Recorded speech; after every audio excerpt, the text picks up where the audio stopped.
That was something that I couldn't even imagine in New York because a job like this will never sponsor an international student. Day 33 of learning French, and today I want to talk about why I decided to move to Paris from New York. When I moved to New York, I was under the impression that I can be anything or do any work that I want, but turns out that was further from the truth.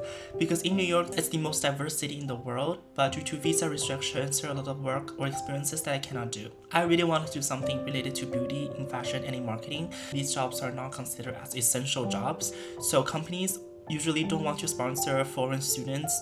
We have to do something called like CPT or OPT, and a lot of them won't even consider our application. In order to get a job and to gain experience and find a full-time job and stay in New York or in the United States, I need to pivot to a more like tech, like more science or STEM backgrounds, in that you get 3 years of authorized work instead of just one. And because I wanted to stay in the United States, I actually studied what I didn't want to study, and I did a lot of internships that are adjacent to what I really wanted to do, but really are working in a field that I wasn't super passionate about, just so that I can get a experience and potentially stay there.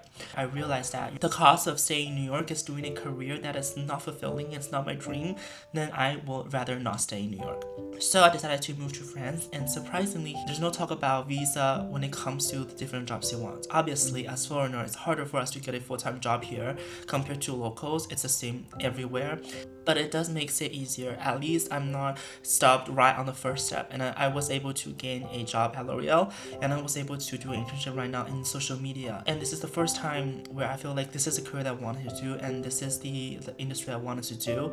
That was something that I couldn't even imagine in New York because a job like this will never sponsor an international student. And in New York, I was questioning what I wanted to do.